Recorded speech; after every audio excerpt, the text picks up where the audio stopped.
Welcome to Van Gogh to Playdough. Today we're going to start by reading the story titled Ruby's Hope by Monica Noling.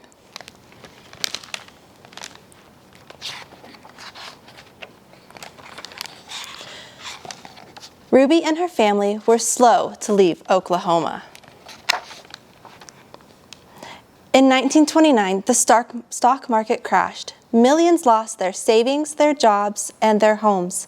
Then came the drought. The ground grew nothing but thistles and dust. Years later, food was getting harder to find. Leaving seemed to be the only thing left to do.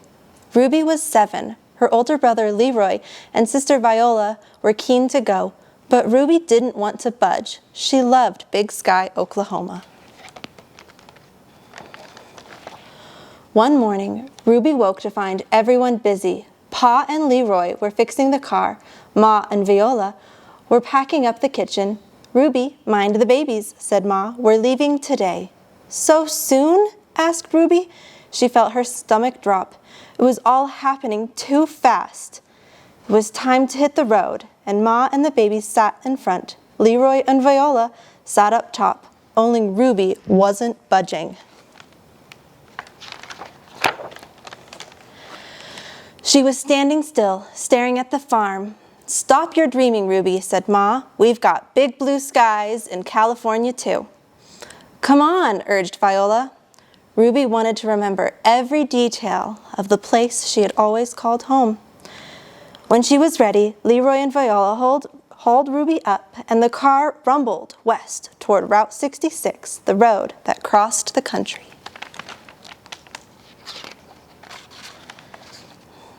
It took 2 weeks and many flat tires to reach the rich fields of California. Ruby couldn't get over how green everything was.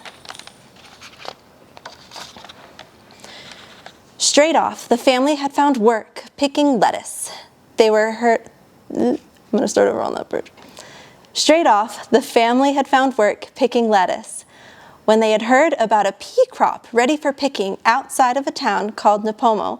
They pointed the car in that direction. "We may run out of gas," said Pa.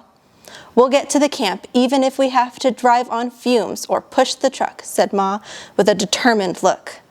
It sometimes seemed to Ruby that Ma pushed hope to its limits. Lying on the mattress, Ruby gazed at the drifting clouds. Out of the blue, she said, "Lettuce makes me sick." They'd picked lettuce for over a week.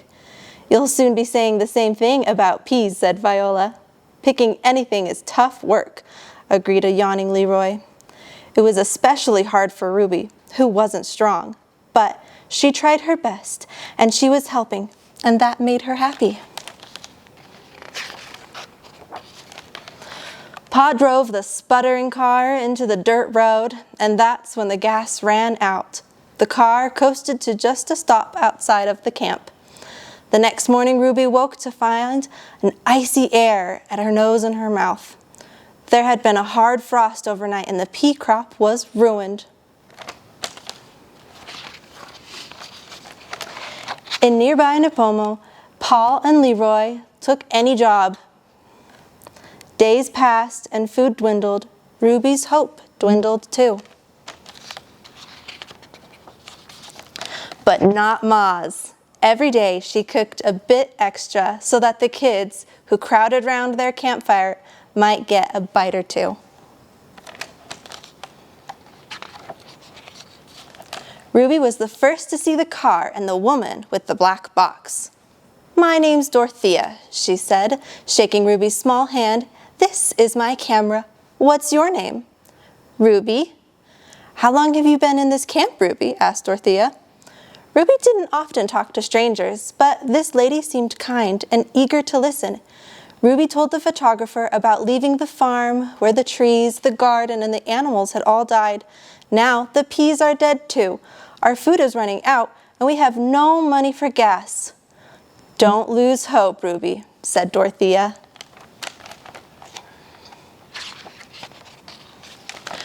"Why are you carrying a camera?" "The government hired me to take pictures of migrant farmer workers." Suddenly, Ruby had an idea. Would you like to take Mama's picture? Dorothea wanted to, so Ruby led her towards the family's lean-in.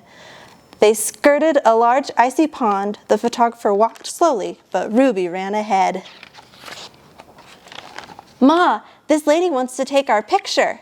Dorothea Lange introduced herself. She told Ma about the government program that gave photographers like herself work recording the damage done to farmers by the Depression. May I take your picture? People who see it will realize how hard life is for migrant workers. Ma gave the stranger a long, hard look. Her clothes weren't new, but neither were they dirty and torn, and her voice sounded big city. But the photographer's eyes were kind. So Ma agreed. Take your pictures, though I don't see what good they'll do. We need gas to leave this place. We need food, not photographs. Dorothea worked slowly and carefully. She put Ma at ease by talking about her own children, whom she hadn't seen in a month, all the while inching closer. Dorothea Lange took 6 pictures, one after the other, then got back into her car and left. The most famous of the 6 came to be called Migrant Mother. When the photograph of the mother with the 3 children of hers made the newspapers, people opened their hearts. Again, Ruby was the first to spot the trucks the day they rolled into camp. They brought 20,000 pounds of food and something more precious, hope. Now we're going to go into the galleries to look at a photograph by Dorothea Lange herself. Wasn't that such a great story? We got to learn about the famous Great Depression photographer Dorothea Lange. This photograph by Dorothea Lange depicts a family near Springdale, Utah during the Great Depression. The Great Depression was a hard time for a lot of Americans because millions of them lost their jobs after the stock market crash of 1929. Lots of families, especially in Utah, found work in mines and farms. Ruby, in our story, helped her family with farming by picking lettuce and peas. Let's look at this family here. What do you think they're farmers of? Yeah, this is a family that farms peaches. Do you see their buckets of peaches?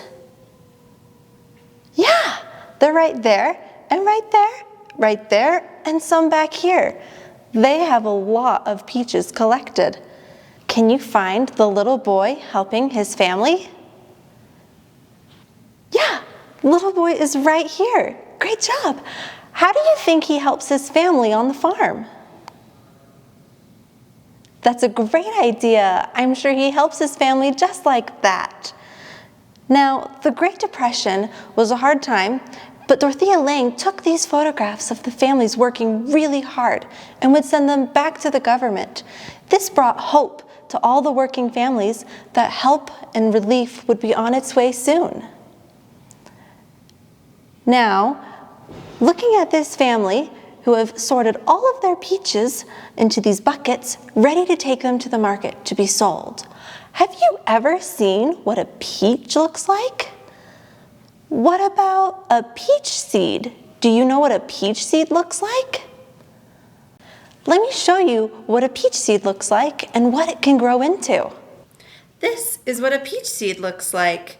We call these a pit. See how it's fairly large and it has all these little holes in it. Can you find the peach? Right, it's right here. Let's look at some other seeds. Let's look at this seed next. It's small, teardrop shaped, and is yellow. What plant did this seed match? It's a corn kernel, right? It goes with our corn. Let's look at this seed now. This seed is brown and teardrop shaped. What do you think this seed will grow into if we planted it? An apple, that's right. These seeds are tiny and dark. If we planted these seeds, what do you think they might grow into? This one's a tricky one. It's not the lemon, but it's our cauliflower. These are cauliflower seeds. Let's look at our last seeds. These ones are pale and are oval shaped. Which plant will this grow into? These are lemon seeds. That's right. Seeds grow into a variety of different plants if we take care of them and give them sunshine and water. For our activity, we're going to make a flower pot so you can plant your very own seeds and create your own garden. Thanks for coming.